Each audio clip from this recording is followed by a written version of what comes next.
Meditando con, yo soy Keina y hoy tengo el honor y el placer de entrevistar y meditar con el fundador de Matrika Yoga School y Alchemia Movement en 2012. Desde el 2006 en la práctica de yoga enseña esta disciplina de vida desde el 2012, desde la integración de diferentes estilos como el yoga Iyengar, Hatha, Vinyasa Krama, restaurativo y el no dualismo tántrico de Cachemira, shivaísmo de Cachemira. Terapeuta manual, masajista ayurvédico, osteopatía, quiromasaje, deportivo, reiki. Licenciado en periodismo y ciencias de la comunicación, con posgrado en coaching y liderazgo personal, más estudios en psicología. Es profesor certificado de Iyengar, formado en el Institute Anuttara de Yoga Iyengar en Niza con Cristian Pisano, formado en yoga integral restaurativo, yoga para la mujer y tantra de Cachemira con Amit Raina y Lina Ma en la Escuela de Shivaísmo de Cachemira en la India. Diploma en estudios yógicos por el Yoga Vidya Gurukul y la Universidad de Pune. Espero haberlo dicho correctamente. Ha vivido y viaja anualmente a la India desde el 2008, donde se ha formado y practica de la mano de las escuelas como la del Vikasa Iyengar, tantra tradicional en India, España y Francia. En la actualidad, sigue profundizando en sus estudios de Ayurveda en la Escuela de Ayurveda de California y osteopatía en ISET Madrid. Bienvenido, Pablo Ferrero. Muchas gracias, Keila. Vaya, da mareo y todo escucharlo.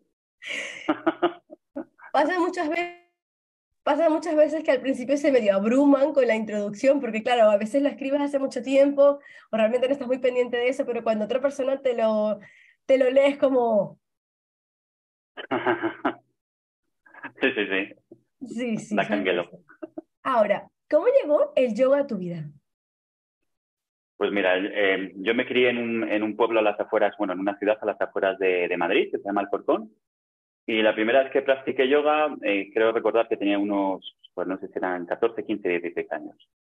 Yo diría que entre los 15 y 16 años me metí en una clase de Ashtanga Yoga y llegó a mí sobre todo a través de la simbología del símbolo Om y cosas como muy pequeñas que en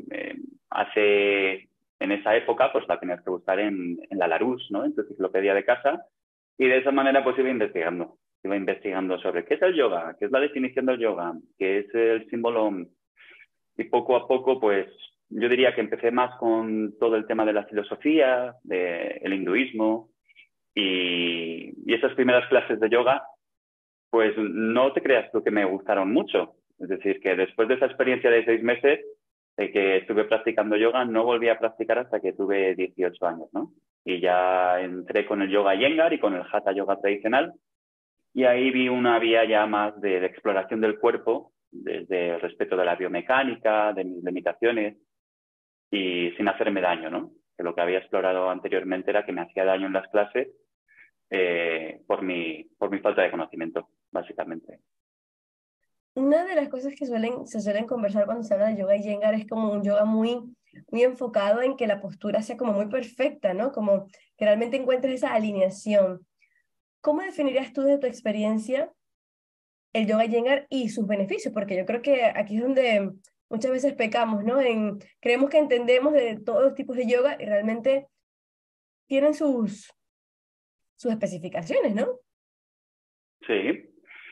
Bueno, el yoga Iyengar viene de un maestro que se llama Adhikaisa Iyengar, que falleció, creo recordar, en el 2014. Y es una de las formas de yoga más malentendidas, en el sentido de todo el mundo piensa que le dan mucho foco a la precisión, a la alineación, a la biomecánica, y es verdad, ¿no? Los primeros años de práctica se da mucho foco a eso. En el sentido de el yoga Iyengar tiene una particularidad, y es que tú primero aprendes los tecnicismos, las acciones, y después aprendes los movimientos, pero bajo mi experiencia y lo que yo he mamado es para tú saber manejar lo que son los movimientos internos del aire, los movimientos energéticos en el asana, ¿no? Es decir, todo el mundo, si la mayor parte de nosotros cuando practicamos yoga por primera vez, pues nos duele la espalda, nos duelen las lumbares, nos cuesta mantenernos en pie con una postura correcta. Y el yoga Iyengar yo, al cabo de los años de mi práctica, me he dado cuenta que trabaja de una manera muy escrupulosa con los canales energéticos, con los nadis, con los puntos marma, aunque no lo especifican así en su trabajo, pero sí que es verdad que se hace un trabajo anatómico, estructural y, por ende, energético. Yo no podría separar lo que es el trabajo con el cuerpo con el trabajo energético, ¿no? Y la búsqueda de espacios en el cuerpo, como puede ser la relajación del abdomen, la relajación del diafragma, la relajación de la garganta, la relajación de los ojos, de los oídos. Y sí que es un trabajo que va muy en profundidad a trabajar una estructura sólida del cuerpo a través de la alineación biomecánica y después ya, cuando llevas bastantes años practicando, ponle 8, 9, 10, 11, 12 años practicando, sí que hay prácticas pues si te vas al Instituto de Yoga Iyengar en Pune o si estudias con otros maestros senior, pues ya se trabaja lo mismo que se trabaja en el Hatha Yoga tradicional o en el Kundalini Yoga, ¿no? Que es la observación de la energía más. El Yoga Iyengar es sobre todo precisión en la práctica del asana, tiene una metodología muy clara para avanzar, que al principio a mucha gente le parece excesivamente rigurosa, que puede llegar a serlo si no bailas de vez en cuando. Y después tiene sus particularidades, ¿no? Los pranayamas son diferentes al Hatha Yoga tradicional. No es que sean diferentes, sino que tienen un nombre diferente. A nivel de sánscrito, hay posturas que se llaman de una manera en el Hatha Yoga tradicional y en el Yoga de Vikaya Iyengar, que no deja de ser Raya Yoga, el yoga de Patanjali, pues él, a través de sus estudios, ha puesto otros nombres, ¿no? A las asanas, a los pranayamas, a la forma de abordar la práctica. Y eso es lo que te podría decir del Yoga Iyengar. Y, o sea, es decir, tú pasas 8 años como perfeccionando esas asanas en tu interior, ¿no? Para conseguir esa alineación, pero no practicas pranayama hasta cierto punto o desde el principio ya estás integrando técnicas de pranayama. Sí. Dentro de la tradición de Yoga Iyengar tienen una visión, ¿no? Y sí que es verdad que dentro de la tradición del Yoga Iyengar cada vez más se están incorporando las prácticas de pranayama antes, ¿no? En Matrika Yoga School, que es la escuela que yo dirijo, pues integramos las prácticas de pranayama desde el primer día, ¿no? Desde prácticas muy sencillas, como es la observación de la respiración sutil, como es observar cuál es la calidad de tu inhalación, la calidad de tu exhalación. Eso lo introducimos desde el primer día, ¿no? Es decir, asana, que es el yoga físico, y pranayama, que es la conciencia respiratoria o las prácticas de respiración consciente, como se llaman hoy en día, pues deben de ir a la par con la práctica de asana. Y cada vez más, tanto en Matrika Yoga como en la tradición de Yoga Iyengar, están introduciendo lo que es la práctica del pranayama, de la respiración consciente, dentro del asana, ¿no? Dentro del yoga físico, que es como tú construyes una asana, una postura física desde la respiración, ¿no? Tienes una postura física, lleva los hombros hacia atrás, elonga las cervicales, activa los cuádriceps, y una vez que has conseguido mantener eso en el tiempo, ¿no?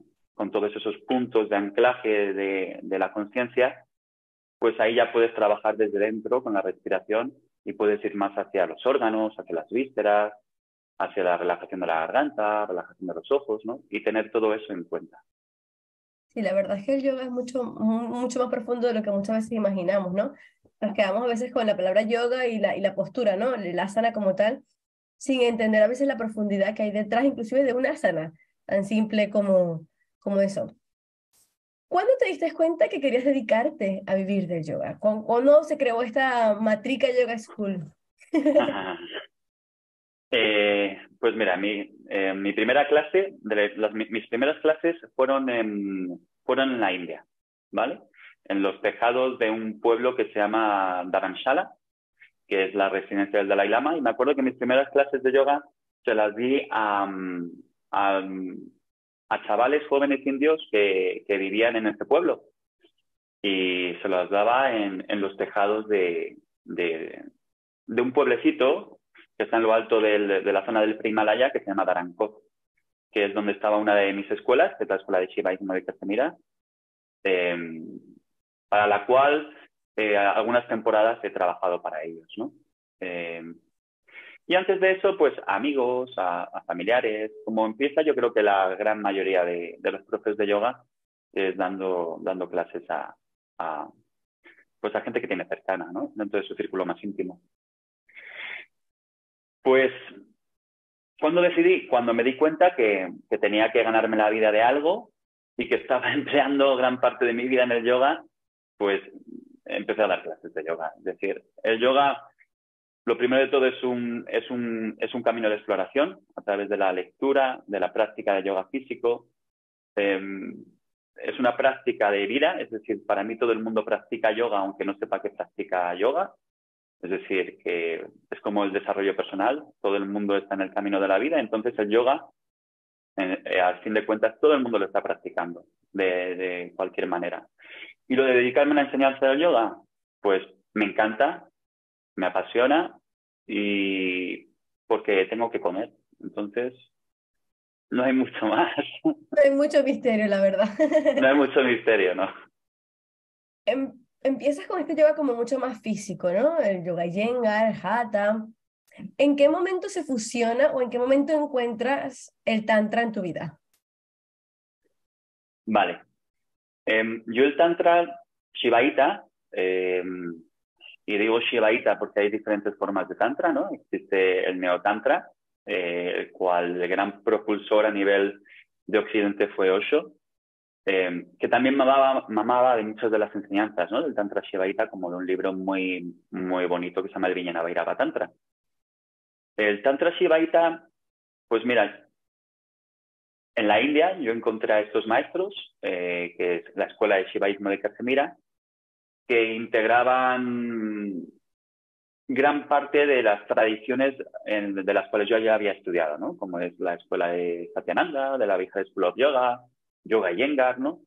Y después me encontré a estos profesores, a Mir Reina y Alinama, cuyo linaje era el Shivaísmo de Cachemira.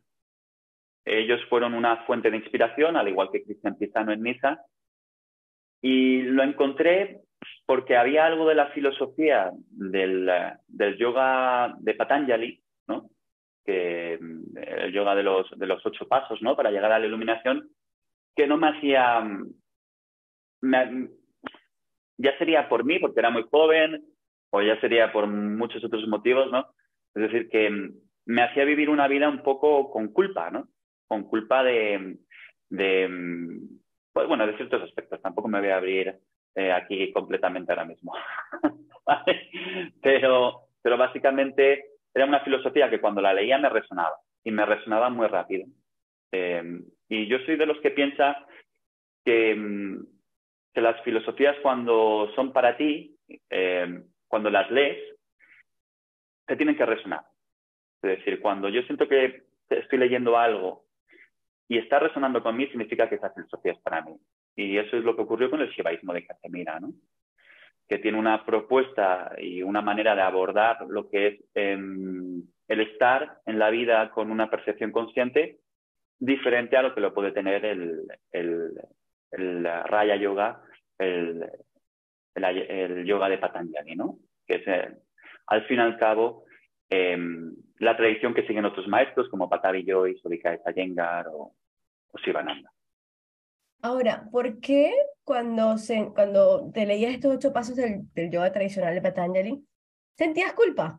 ¿Y por qué con el tantrismo no? Ajá. Bueno, lo primero de todo, decir que todas las filosofías, cuando se indagan, en realidad siempre hay una puerta en la cual están contando lo mismo, ¿no? Y la finalidad es llegar al mismo lugar.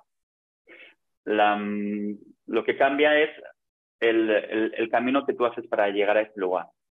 Puede ser un lugar en el que te cuenten, por ejemplo, a ver si no me pierdo mucho por los derroteros, que soy especialista, te pueden decir, mira, tú para alcanzar la iluminación, olvídate del mundo externo, ¿no?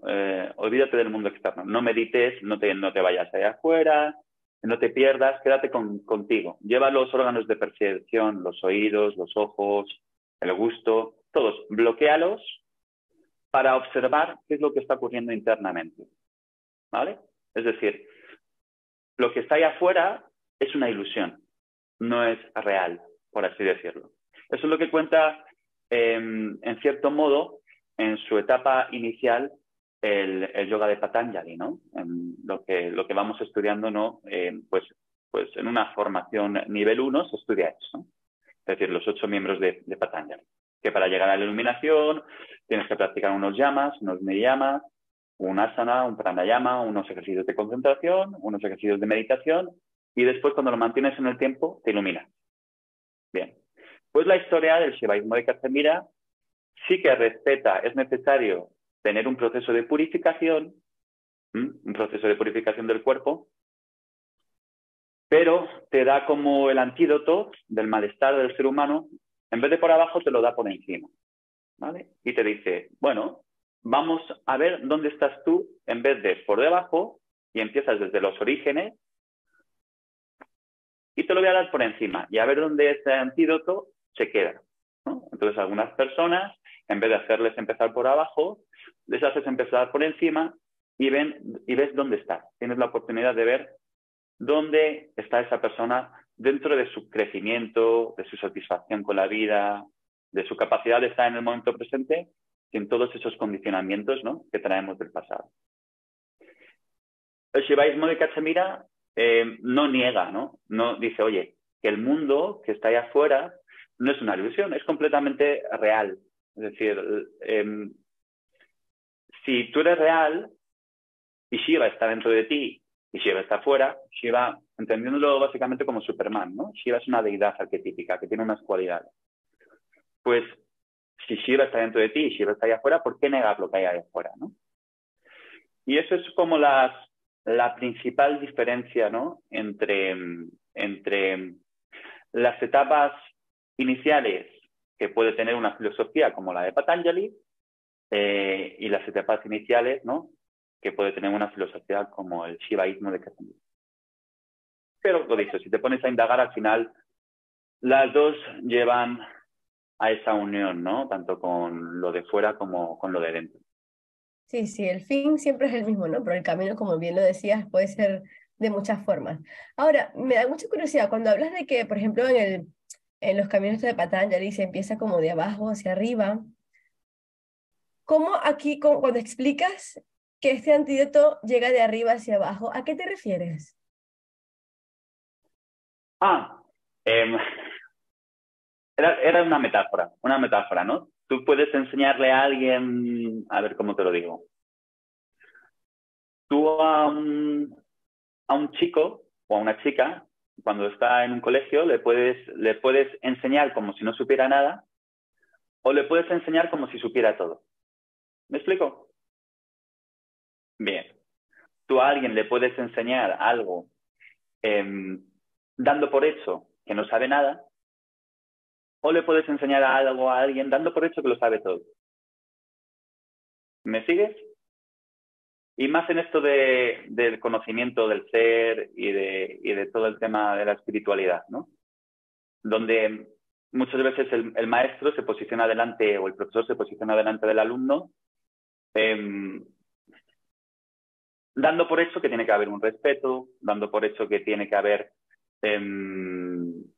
un código de conducta por el alumno, por parte del alumno, para respetar su postura como profesor. Y el profesor adquiere la postura de maestro y da por hecho que el alumno no sabe nada, ¿vale? En cierto modo, me estoy metiendo en camisa de once varas, pero no pasa nada. En cierto modo, considero que hay ciertas tradiciones dentro del hinduismo donde se enseña dando por hecho que el alumno no sabe nada, y hay otras filosofías donde se da por hecho que el alumno ya lo sabe todo. Y no estoy hablando de la meta final, estoy hablando del proceso de enseñanza. Es decir, en el proceso de enseñanza, en el tantrismo, en cierto modo, la metodología de la enseñanza que se propone es de dar por hecho que el alumno ya lo sabe, ¿no?, que tiene ese conocimiento. Pero es muy bonito. Es muy bonito. Porque si lo piensas realmente, en esencia, se supone que ya lo sabemos. Y que nos hemos Sí. olvidado, ¿no? O sea, hemos caído en la ilusión y nos dormimos y no sé cuál. Entonces, claro, se supone que ya sí sabemos realmente cómo llegar a esa esencia que somos. Ahora, ¿por qué suele siempre asociarse el tantrismo con posturas sexuales? O sea, a mí siempre me rechina el hecho que se habla de tantra y la gente automáticamente piensa en sexo. Ciertamente cuando hablas de que hay una aceptación, ¿no? En el tantrismo, como de todo lo que es. Pero desde tu experiencia, cuéntanos. Desde mi experiencia. Bueno, te voy a dar desde mi experiencia. Para mí es un error, bajo mi experiencia, separar el tantra de la práctica del yoga. ¿Vale? Desde que se separa el tantra de la práctica del yoga, se corre un riesgo, bajo mi entender, ¿no? Existe el tantra yoga. Es decir, hay muchas... Después, eh, hay muchas vertientes y seguramente lo que yo digo pues no tiene el 100% de razón. Pero por el momento, para mí, Pablo Ferrero, a fecha de hoy, piensa que separar el tantra del yoga es un error. Tradicionalmente, a nivel histórico, el tantra yoga no era para todos. Y a la vez era para todos. Es decir, todo el mundo estaba preparado para la práctica de yoga. Al hablar de tantra hay que ser muy cuidadosos, pero voy a intentar, en el poco tiempo que tenemos, dar algo genérico, pero profundo.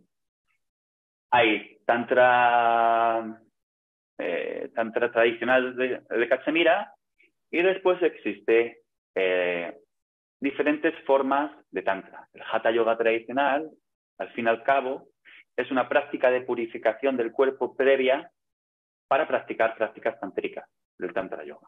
¿Vale? Es decir, hay un proceso de purificación, de asana, de pranayama, de shakriyas, de limpieza del cuerpo y de observación de cuáles son tus condicionamientos, cuáles son las experiencias del pasado que te están condicionando en tu momento actual, cuáles son los hábitos que esas experiencias del pasado han instalado en tu cuerpo. Es un trabajo muy profundo de yoga físico, de purificación, pero no por y para la salud y el bienestar, sino es por que te fumes un cigarro, que te tomes una copa de vino, no influye en eso, sino es una purificación, bajo mi entender, de cuáles son los condicionamientos, los patrones, las experiencias del pasado y los hábitos que han instalado esas experiencias del pasado en ti, que no te permiten estar liberado energéticamente. Una vez que has hecho ese trabajo, que no quiere decir que no vayas a volver y que no te vayas a intoxicar físicamente, sino que hayas tenido esa percepción consciente de lo que a ti te limita, ahí es cuando se entra en las prácticas tántricas, en las prácticas de tantra tradicional. Existen muchos libros dentro del tantra tradicional, pero por ponerte un ejemplo, existe un libro que es el Vijnana Bhairava, que es uno de los libros más conocidos dentro del tantrismo, que tiene 112 bhavanas, 112 contemplaciones, 112 dharanas, y 2 o 3, y ya creo que me estoy pasando, hablan del sexo, ¿no? Hablan de prácticas tántricas que tienen que ver con la comunión, con otra persona. Bien. ¿Qué pasa? Pues obviamente el yoga se está edulcorando y eso se ve para bien y para mal, las dos cosas. Entonces, todo ese tipo de prácticas son muy llamativas en la sociedad de hoy en día. Pero tradicionalmente, todas las prácticas que tuvieran que ver incluso con la sexualidad, como puede ser el control del orgasmo, tanto en el hombre como en la mujer, eran prácticas que tenían que hacer en solitario. Es decir, era un proceso de purificación más en uno mismo.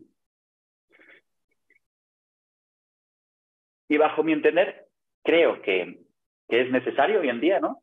Porque trabajar lo que es la relación humana y la relación interpersonal dentro con prácticas tántricas es muy beneficioso, pero hay prácticas como prácticas de contemplación de la naturaleza, contemplación del momento presente, contemplación de lo mundano, de lo cotidiano, que se podrían vender más dentro de los cursos de tantra tradicional y también podría ser muy beneficiosas, ¿no? Muy beneficiosas para el practicante de tantra. La razón, no te la sabría decir porque se ha vuelto las prácticas sexuales tan conocidas. Bueno, sí que es verdad que si se practican y se practican en uno mismo sobre todo, Es decir, si se hace un campo de exploración con uno mismo de esas prácticas, que también hablaba el taoísmo de ellas, ¿no? Y al igual que el tantrismo, es una forma de contemplar cómo ese deseo sexual no le pertenece a nadie, sino ese deseo, ese placer, esa sensación física de placer en el cuerpo es intrínseca a ti y que no depende de un tercero. A la vez sí que depende, porque somos seres interdependientes, pero como esa experiencia energética que en vez de ir hacia afuera va hacia adentro y se puede explorar con la sexualidad, es como una forma experimental de ver que hay un goce dentro de ti que depende solo por y para ti, ¿vale? Y eso es, me imagino que es por eso que se ha vuelto tan conocido. En Matrika Yoga nosotros no estamos enfocados en las prácticas sexuales o de eyaculación o de orgasmos, ¿no? Hablamos de ello y en ciertos retiros o talleres hospitales se pueden llegar a hacer prácticas con mucho respeto. Pero nuestro foco es más ese trabajo con la naturaleza, con el asana, con ese proceso de purificación inicial y con la danza y con el impulso creativo, con el de como es, volver otra vez a la creatividad en el ser humano que está íntimamente ligada con la Kundalini, con la energía ascendente de la Kundalini, etc, etc. Ahora, es súper interesante porque, bueno, creo que también parte de la confusión también se la podríamos atribuir a Osho, ¿no? Pero, aunque a mí me gustan muchísimo sus libros, ¿no? Debo admitirlo. A mí me Em, gusta mucho, yo no quiero hablar nada, sí, todo sí, es por algo. a mí me encanta Osho. Pero claro, a veces ves documentales y tal, y a veces todo se medio confunde, ¿no? De cómo te muestran la realidad de lo que quizás pasó o no pasó. Pero eso es otro tema. Em, este fin de año vas a realizar un retiro en la Sierra de Gredos, en donde tienes varias prácticas. Realmente, cuál es digamos, el propósito de este encuentro y por qué lo estructuraste como lo estructuraste? ¿Tiene algún objetivo? ¿Cuál es la finalidad? Hmm. Vale. La finalidad, y empiezo por el final, la finalidad es un poco llegar a lo que se busca en el shivaísmo de Cachemira, ¿no? Que es vivir en lo que ellos llaman un nirvikalpa, ¿no? Y el nirvikalpa es, el propio nombre del retiro lo dice, es un mani, que es vivir sin mente, es vivir sin constructo mental. A través de las prácticas de asana, de pranayama, de canto de mantras, de danzas meditativas como Tandava o el Tiro Sufí, y el contacto con la naturaleza, lo que se busca y lo que buscamos en Matrika Yoga en la mayor parte de los retiros es explorar, abrir lo que es nuestro cuerpo a nivel energético y explorar la vida, ¿no? desde lo sensorial de una manera sana. Es decir, que acrecentamos un poquito, quitemos el constructo mental y tanto la razón, ¿no? Y buscar el porqué de las cosas y adentrarnos un poquito más en la sensación física, en la respiración, voy a decir en el sentir, ¿no? En la emoción con la finalidad también de trascenderla, ¿no? Y que todo sea vibración. Es decir, y que poco a poco, ¿no? A través de nuestra carga energética corporal, ¿no? Que a veces nos sentimos muy constreñidos, como si estuviéramos en una olla express, y otras veces nos sentimos en completa expansión, nos empecemos a reconocer más, ¿no? De esa manera, más a nivel de vibración, energía, pero en términos tangibles, ¿no? En términos de sentirlo. Ese Pero es el cuando trabajo. hablas de humani sin mente, sin estructura, digamos que este cambio, digamos, mental, podría llamarse, no sé si mental, ¿no? Como, sí, como de paradigma, ¿no? De forma de ver la vida, lo vas realizando como a través de técnicas de meditación, pranayama, baile, o sea, al final es todo el conjunto, ¿no? Sí, date cuenta que cuando tú estás entrando en una práctica de asana, que empezamos con asana, ¿no? Con asana, con yoga físico, tú ahí ya estás haciendo una exploración de tu abdomen, de tu garganta, de cuáles son las partes de tu cuerpo que a lo mejor deberíamos de trabajar un poquito más porque están débiles, porque a lo mejor no la enfermedad, sino la limitación se está empezando a instalar, o a la par puedes disfrutar de esas partes de tu cuerpo que trabajan plenamente, ¿no? Como son los brazos. Y ahí, obviamente son 3 días, ¿no? Es un pisco labi. Bien. Eh, Tú ahí empiezas a disfrutar de tu cuerpo. Y observas cuáles son los beneficios, ¿no? De esa expansión que puede haber al final en un Shavasana, en una postura de relajación final. Y después lo integramos con prácticas de canto de mantras, ¿no? El canto de mantras es una práctica muy más allá de la conexión con tu propio ser, ¿no? Que es el trabajo con la voz, es una liberación energética, ¿no? Es una liberación energética desde los campos energéticos más inferiores hacia arriba, ¿no? Con esa conexión con lo que se llama, con lo divino, ¿no? Porque es un movimiento ascendente de la respiración. Y bueno, ahí ya hay una oportunidad de explorar otros campos, ¿no? Es decir, la voz, yo diría que en el 50%, en el 60% de la población, mucho de nuestra contención y de nuestra, vamos a ponerle nombre a veces represión, ¿no? Con la que vivimos en el cotidiano, o con la que vivo en el cotidiano, pues mucho está aquí contenido, ¿no? En la garganta. Pues bueno, eso ya es una exploración más. Después las danzas meditativas, ¿no? Las danzas meditativas, entramos en ecstatic dance, en Tandava, que es la danza de Shiva, donde se quiere abrir el campo de exploración más a través de lo sensorial, ¿no? Es decir, a través de la piel, es decir, cuando vivimos demasiado en nosotros, la piel, en el shivaísmo de Cachemira, esparsa, es uno de los órganos más importantes, ¿no? Entonces, haciendo danzas donde el contacto del brazo, sientas como el aire acaricia tu piel, como el aire acaricia te acaricia por detrás de las orejas, como te acaricia entre las ingles, ¿no? Todo eso son prácticas donde, de una manera, acrecentando la sensibilidad del cuerpo, son tántricas. Y son prácticas muy sutiles, ¿no? Es como acrecentar la percepción consciente, sutil, de los pequeños detalles, ¿no? Todo eso es tantra, ¿vale? Y ahora, dijiste algo muy interesante hace un rato de que no concibes el tantra sin el yoga, ¿no? Como que al final es como lo mismo, ¿no? Como que una le da fuerza a la otra. ¿Por qué? ¿Y por qué cuando siempre se mencionas como lo más sensorial, como lo más sutil, femenino, quizás siempre haces más referencia a tantra que a yoga? Mm. Mi pregunta sería, ¿por qué lo sutil es femenino, ¿no? Es decir, ¿por qué lo sutil es femenino? Bueno, porque el canto de mantra es tantra. Es más, tiene la misma terminación. Mantra, tantra. El canto de mantras es una de las primeras prácticas del yoga. Están enmarcadas dentro del campo del tantra. Mantra, tantra. El campo de las kriyas, que son procesos de purificación dentro del yoga, es tantra también.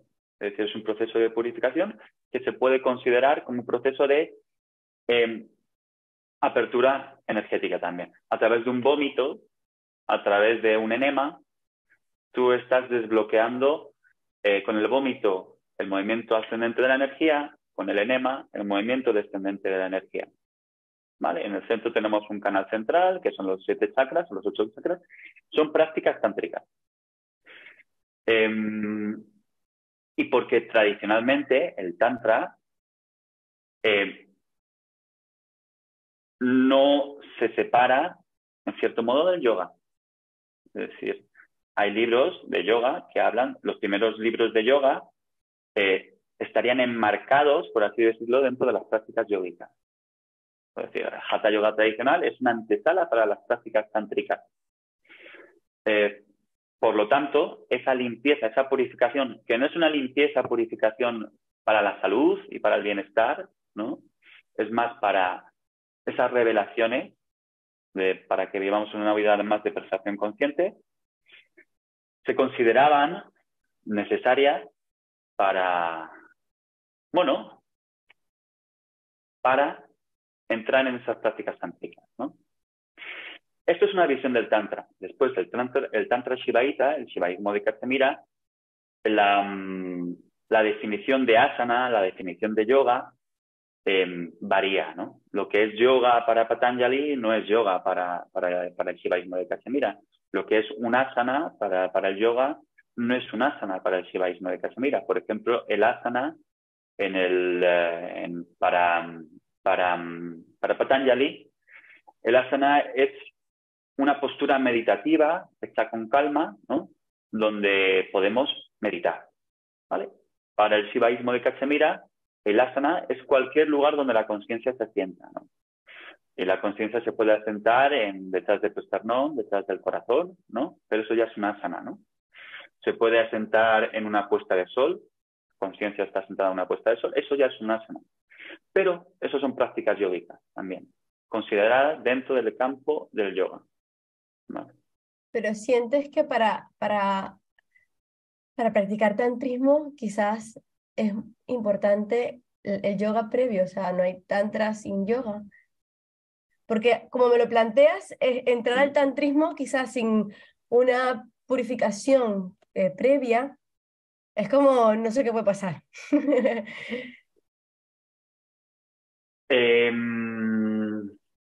A ver, ¿cómo te lo digo? No creo que sea necesario, ¿eh? Bien, no creo que sea necesario. De todas formas, como todo el mundo, yo hoy te digo una cosa y mañana te digo otra. No es que creas que sea necesario. Lo que pienso y lo que siento es que ayuda bastante. Sí. A mí me ayuda bastante. Me ayuda bastante a generar una disciplina en el yoga mat, en la esterilla, donde hay una sadhana, que es una práctica yógica, para poder mantener, si el neotantra busca vivir dentro de tu deseo más íntimo, ¿no? Que es tu espanda sáctica, tu impulso del corazón, considero que hace falta mucha disciplina para mantener ese foco y no salirte. Es decir, que todo lo que se dice de que no, bueno, vamos a fluir con la vida, diciendo, vale, ¿cómo fluimos con la vida, no? Fluir con la vida tiene unos tecnicismos, tiene unos puntos de concentración, y hace falta estar fuerte para mantener esos tecnicismos. El yoga te da salud, ¿no? Te da una estructura ósea potente, te hace más fuerte, ¿no? Narices. Que la palabra ser fuerte y estar fuerte parece que últimamente está más en contra que ser sensitivo y emocional, ¿no? Pero ser fuerte es muy importante.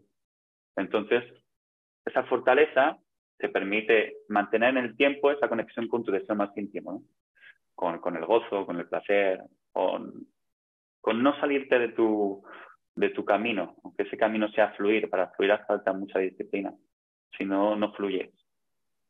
Sí, es que has dicho algo que siempre he pensado, ¿no? Pero claro, esta es también mi opinión, que a veces cuando se estudia o se lee sobre tantrismo, en ese sí a todo, como sigue ese impulso, tu deseo, si no hay como foco, que muchas veces te lo da el yoga, ¿no? Lo que hablaba, esa disciplina, como ese realmente que empiezas a conocerte, a limpiarte, a purificarte, a entrar en una conciencia como más profunda de lo que eres, ya como redirigir ese deseo está como mucho más alineado, ¿no? Como mucho más en armonía realmente con tu ser, que simplemente dejarte llevar por el impulso de lo que mi cuerpo me está pidiendo.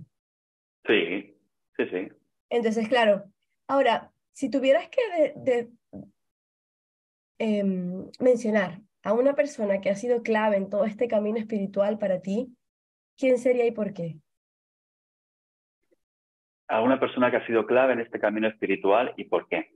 Bueno, mi padre y mi madre han sido clave. Es decir, yo pienso que cuando naces en una familia y tienes un papá y una mamá, normalmente las heridas de tu papá y de tu mamá, en cierto modo, te van a afectar. Es decir, y sus desconexiones con su deseo más íntimo, si son buenos padres y buenas madres, como el que yo he tenido, justamente me han impulsado a vivir la vida tal y como la he vivido, ¿no? Que es con una cierta libertad y siempre con un permiso a vivir la vida con esa libertad que a lo mejor ellos no han podido tener, ¿no?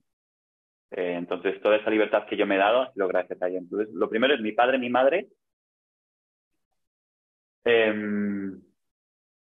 Amit Reina y Linamá, de la Escuela de Shivaísmo de Cachemira, ¿no? Donde en el Shivaísmo de Cachemira se intenta vivir una vida con las puertas de tu casa abiertas, para que puedas ver cómo la otra persona es con su pareja, con sus hijos, cuando va a hacer la compra, ¿no? Porque si no, bajo mi parecer, se vuelve todo en un teatro, donde el profesor de yoga abre la puerta, se presenta ahí, da una clase de 1 hora y media, después cierra la puerta y no sabes lo que hace de puertas para adentro, ¿no? Tradicionalmente tú entrabas en la casa del maestro y ellos me han permitido ver cómo era su casa, en cierto modo. Rajiv y Svati Santani de Dehradun, que son 2 maestros, una pareja de ancianos que están en el Tri-Himalaya, de la Escuela de Yoga Ganga, for Yoga Studies, y después las prácticas de la compasión y del perdón del budismo tibetano, que te hacen perdonar a papá y a mamá y darles las gracias por todo. Entonces, si no hay ese trabajo de dar las gracias a tu papá y a tu mamá, va a ser imposible que des las gracias y perdones a todos los hombres y mujeres que te encuentras por el planeta Tierra. Totalmente. Por eso hablan, bueno, ahora que te escucho, me resuena mucho cuando hablan de cómo limpiar ese linaje, ¿no? O sea, cuando hablas de tu mamá, tu papá, ese linaje que al final a ti también te está afectando, sus propias creencias, te las han transmitido en cierta forma a ti, ¿no? Y claro, nosotros tenemos también ese poder y digamos, más que poder, yo creo que ese poder romper con lo que sabemos que no funciona, agradecer lo que funciona y en el proceso seguir evolucionando. Bueno, la verdad es que a mí el tema del tantrismo me encanta. Sí, sí, porque me parece que siento que tienes que haber tenido, bueno, yo soy muy a veces, también yo soy que me voy así por las nebulosas, pero yo siento que tienes que haber tenido como muchas vidas de yogi para que realmente el tantra llegue a tu vida de una forma en la que entiendas la esencia del tantrismo. Para el tantrismo siento que hace falta mucha integridad y mucho autoconocimiento para que realmente se logre porque siempre en el yoga se habla mucho como de restricción, ¿no? Como de privación. Yo siento como que en el yoga siempre hay como mucho control, siempre está como en la figura masculina. em, es como más de Piscis, ¿no? Yo veo como el yoga como un macho más de la era de Piscis. Pero cuando yo hago referencia al tantrismo y siento esa liberación, más que, porque no es liberación, liberación es en el yoga. En el tantrismo hablan se usa otra palabra, que es En el tantrismo realización, hablan más realización, realización, sí. de realización. Y entonces, claro, ese que tú te conectes con esa parte femenina tuya, está la mujer ya como una figura también, igual que como la del hombre, se empiezan a despertar estas sensaciones de que, por ejemplo, cuando se habla del sexo, se habla como algo natural en el ser humano, no como algo que tienes que estar controlando y restringiendo, sino como un proceso natural que fluye en ti. Entonces, claro, siento el tantrismo mucho más evolucionado, mucho más acuariano, mucho más para una era en la que se hace falta un nivel de conciencia mucho más elevado para que no caiga en una locura, ¿sabes? No sé si me estoy explicando. Sí, sí, sí, sí, totalmente. Así que me encanta que difundas todo el tema del tantrismo de Cachemira desde tu experiencia, ¿no? Pero que estas prácticas se estén llevando a cabo me parece súper interesante, muy enriquecedor, de verdad. Si a ese retiro se puede ir con niños, yo voy segurísimo. Segurísimo. Se puede ir con niños, se puede ir con niños. ¿Sí? Si el padre se hace responsable de su niño, genial. Ah, Sí, mira, sí. perfecto. De verdad que sí, mira, anotada, de verdad. No, porque me encanta la idea de verdad de exponerlos también a todo eso desde muy pequeños. Y muchísimas gracias, Pablo. De verdad ha sido un placer para mí tener la oportunidad. Un placer, un placer. Sí, sí, me lo he pasado muy bien y eres una tía muy maja, así que genial. Gracias. Deseo el espacio para la meditación y sigue haciendo lo que haces desde Matrika Yoga. De verdad, un placer. Muchísimas gracias por vuestro trabajo también a vuestra plataforma porque ayudáis a profesores como yo y muchos otros más a difundir su trabajo y vivir de lo que parece muy fácil desde fuera, pero que después hay momentos muy aquí arriba y hay otros momentos donde no es fácil, ¿no? Si te quieres abrir una cafetería o cualquier otra cosa que es mucho más fácil a veces. Pero bueno, muchísimas gracias, muy amable. Totalmente, muchísimas gracias, de verdad te cedo el espacio para la meditación y no, no decaigas, no decaigas, que lo que se hace a través de No, ni se compara con lo que se trabaja en una cafetería.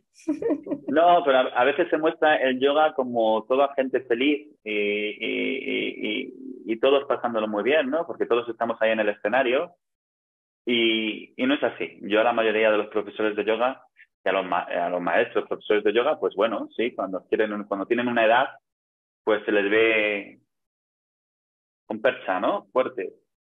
Pero, pero bueno, que cuando están de puertas para adentro, todo el mundo tiene sus cositas.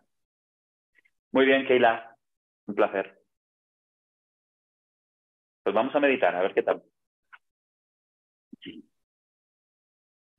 Lo primero de todo, te invito a que abras tus ojos y observa algún punto delante tuya. Abre las cuatro esquinas de los ojos. Es decir, y focaliza bien tu mirada en algún punto delante tuyo. Es como si te estuvieses mirando a un espejo y no enturbias, no cierras los ojos. Te miras directamente. Pues de esa manera miras hacia adelante, pero en cierto modo te estás mirando hacia ti.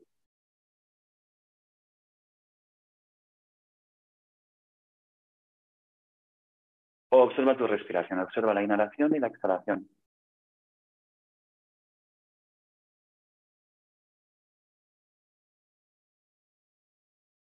Y desde ahí vas a llevar el párpado superior hacia el párpado inferior y vas a cerrar los ojos.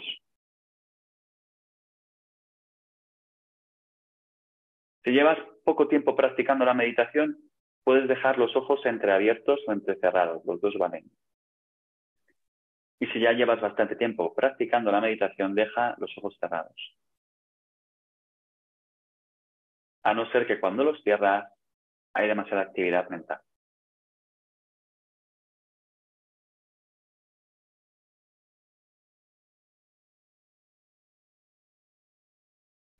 Observa el movimiento espontáneo de la respiración. Observa el aire que entra, el aire que sale y el movimiento del abdomen.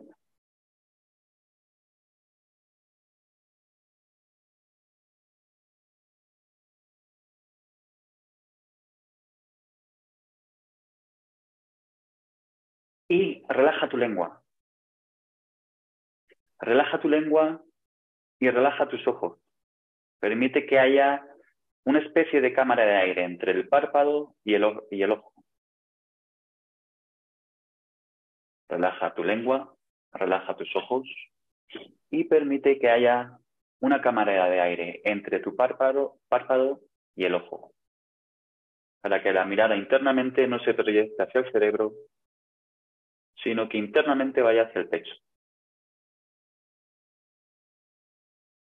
Y permite que todos los músculos de tu cara se derritan hacia el pecho.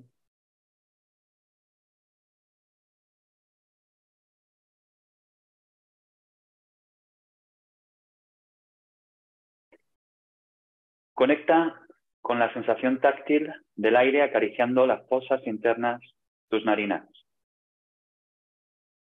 Y a través de ese contacto del aire acariciando tus fosas nasales, reconoce cuál es la calidad de tu inhalación y la calidad de tu exhalación.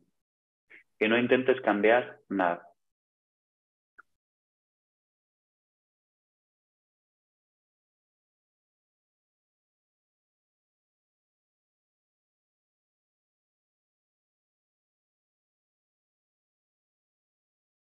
Adquiere una postura cómoda. Y si puedes, sepárate del respaldo de la silla.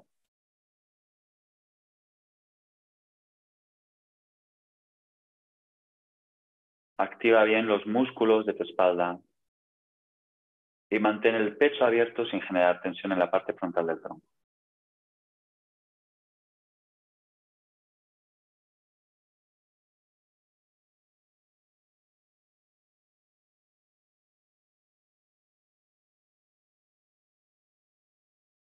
Sigue observando la calidad de la inhalación y la calidad de la exhalación. E reconoce qué es lo que te está contando la manera en la que inhalas y la manera en la que exhalas. La inhalación relacionada con la capacidad de recibir de la vida. La exhalación, la capacidad de soltar y abrirnos a nuevas experiencias, por ejemplo.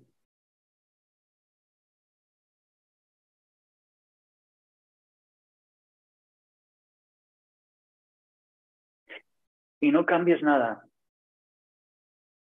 Simplemente al prestarle atención, observa cómo tu respiración se va armonizando y no es necesario que hagas absolutamente nada. Simplemente al llevar la atención, todo el trabajo se hace.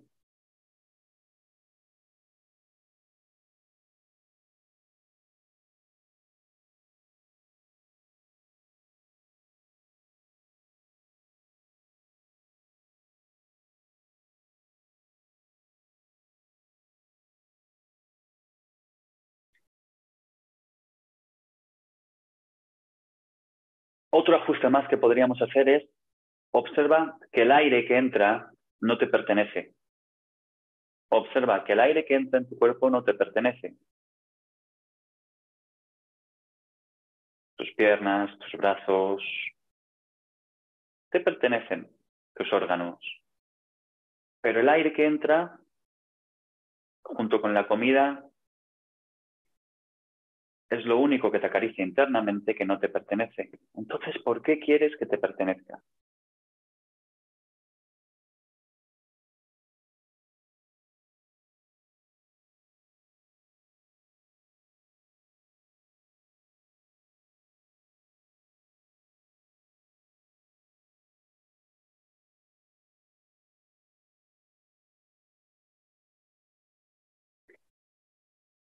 Acrecenta el contacto íntimo con tu respiración, como si estuvieras oliendo una flor en el campo, como si estuvieras oliendo a tu amante más íntimo.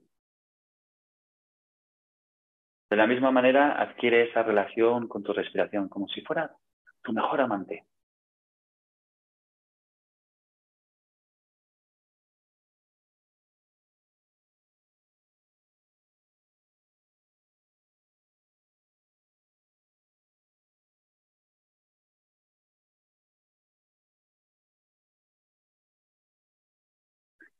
Vuelve a escanear tu lengua, tus ojos, relájalos.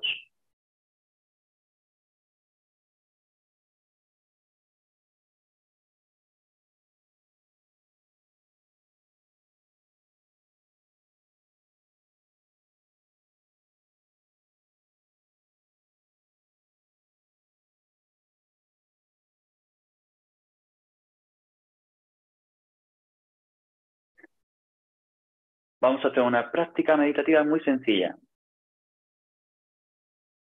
Existe la inhalación, existe el final de la inhalación y ese espacio entre la inhalación y la exhalación. Y existe el espacio al final de la inhalación, al final de la exhalación, antes de inhalar. Vas a inhalar de una manera normal. Inhalas. Reconoces el final de la inhalación, ese espacio, y de una manera orgánica exhalas. No aguantas demasiado tu respiración ahí. Mi voz simplemente es un punto de referencia para que no te pierdas. Al final de la exhalación también vas a observar el final de la exhalación. No lo vas a retener más de la cuenta. Y lo inhalas. Observa ese espacio final natural. E inhalas. Observas el final de la inhalación y el final de la exhalación.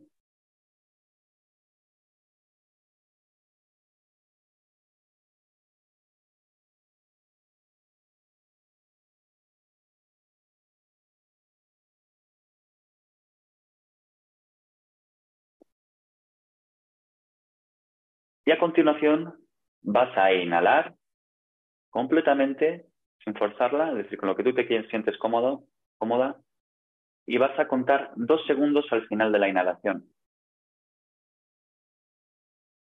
Y al exhalar, vas a contar 4 segundos al final de la exhalación antes de inhalar.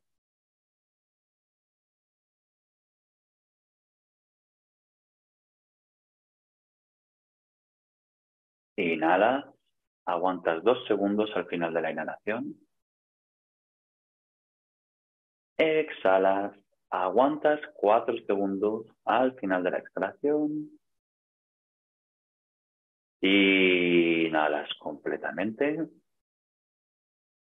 Aguantas 1, 2. Exhalas completamente. Aguantas 2, 3, 4.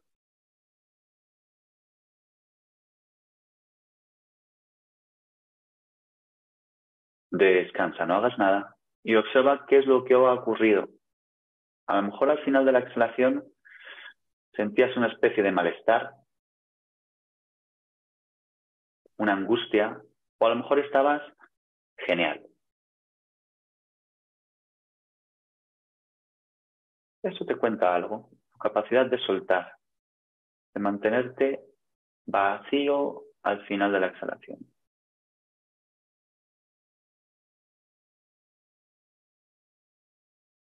O a lo mejor al final de la inhalación te costaba mantener, recibir. O a lo mejor estabas súper cómoda o cómodo porque estás siempre queriendo tomar y tomar y tomar y tomar y no sueltas.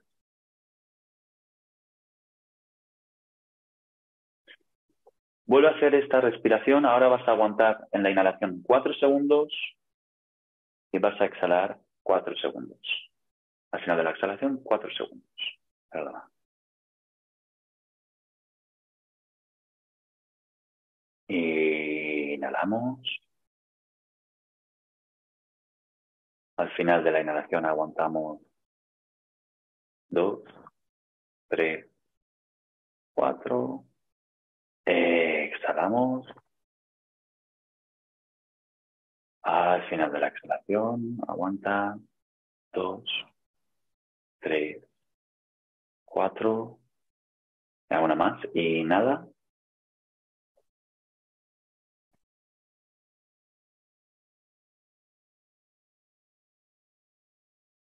Exhala.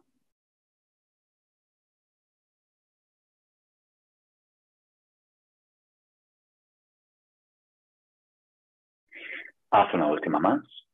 Por tu cuenta.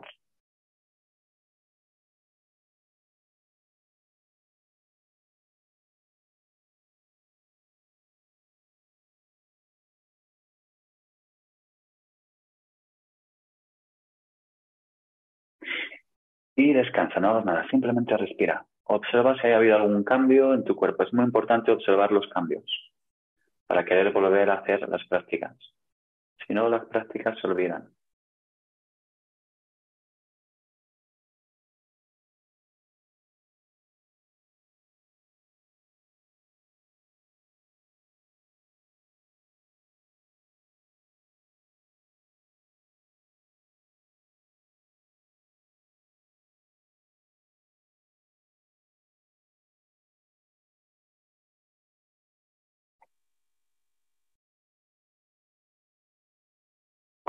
Última meditación. Si llevas poco tiempo practicando, ¿por qué estoy cambiando tanto la atención? Porque cuando llevamos poco tiempo practicando la meditación, o incluso cuando estamos un poco pajaritos en nuestra vida y llevamos mucho tiempo, está bien cambiar el foco rápidamente. Una de las primeras dharanas del Vijnana Tantra. Al inhalar, inhala desde lo que te puedes imaginar es el origen de la inhalación, a unos 12 dedos de distancia de tu nariz. Visualiza un punto a unos 12 dedos de distancia de tu nariz, que es desde el lugar donde absorbes y coges el aire. Y deja que esa inhalación aterrice detrás de tu esternón. tu percepción consciente. Tu atención al final de la inhalación va detrás de tu esternón y al exhalar, exhala desde tu esternón y deja que esa exhalación se pierda en el espacio de la sala donde estés ahora.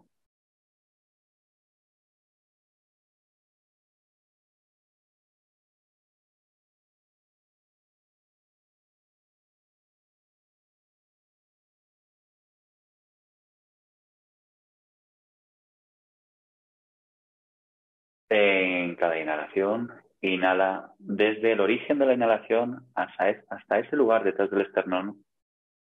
Y en la exhalación, exhala desde detrás de tu esternón y deja que esa exhalación se diluya en el espacio de la sala.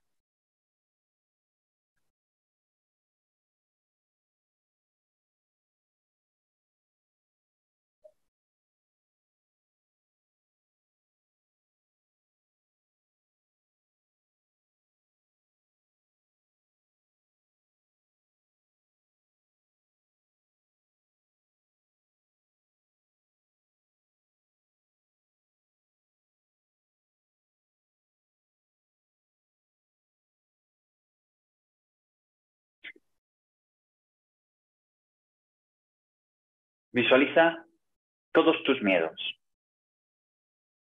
Los miedos que pueden ser, por ejemplo, que te quedes sin dinero en el banco, que te deje la pareja. Todos los miedos que puedan ser, cada uno tiene los suyos. El fracaso en tu profesión,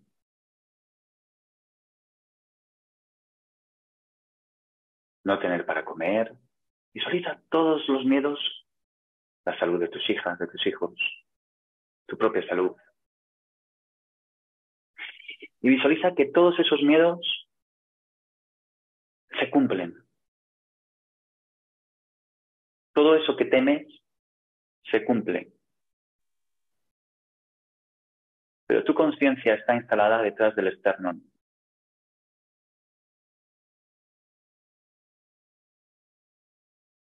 Todo lo que temes.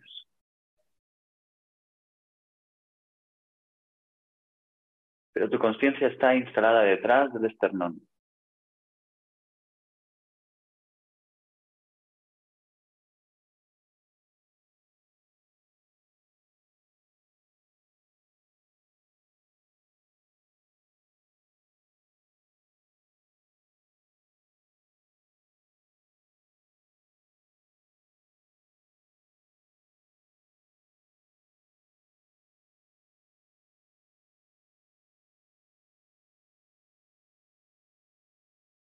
Ahora haz que todo vuelva. La vida, tal y como la concibes, como la vives, es tal y como es, con sus responsabilidades, sus problemas. No has perdido absolutamente nada.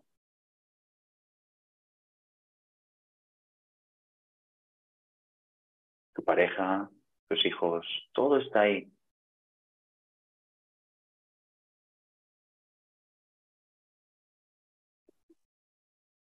Pero observa que incluso ahí hay una insatisfacción de vez en cuando.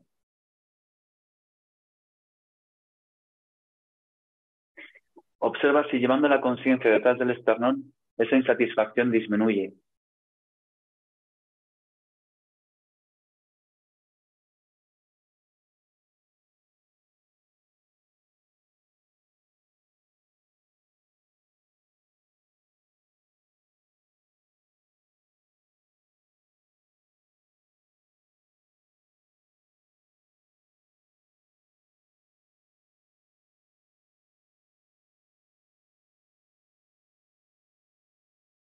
Observa si llevando esa conciencia detrás del esternón, no ese corazón romanticón y hollywoodiense, sino esa conciencia detrás del esternón, hay una mayor confianza ante uno mismo, ante la vida.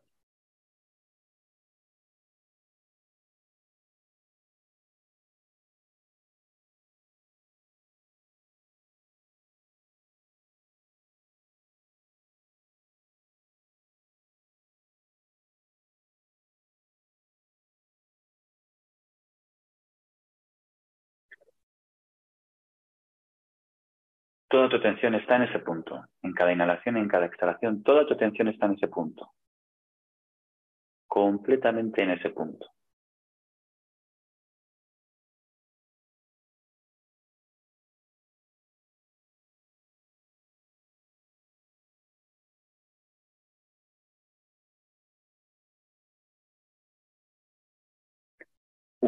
Dos minutos más y durante estos 2 minutos toda tu atención está en ese punto.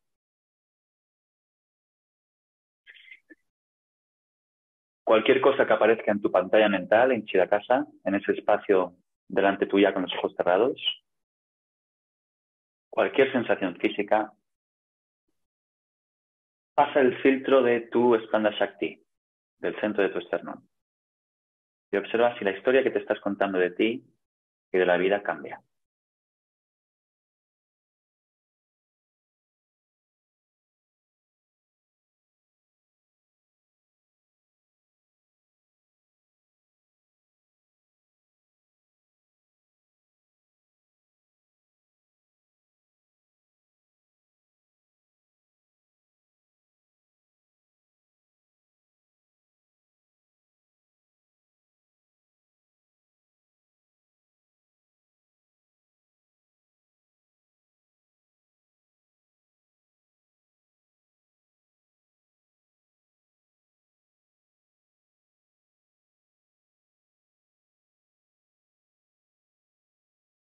Muy bien, palmas de las manos en Anjali Mudra, Namaskar delante del pecho.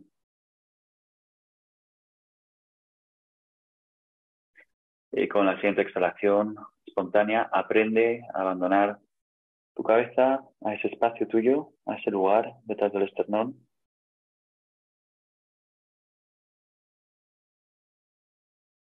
Tu gusto, tu oído, tu olfato, todo detrás del esternón.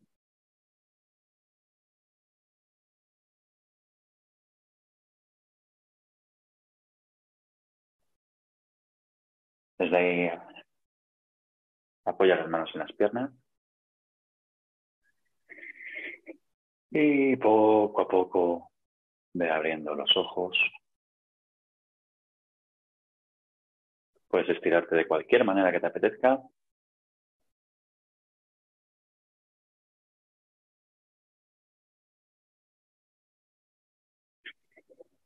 Y muchísimas gracias.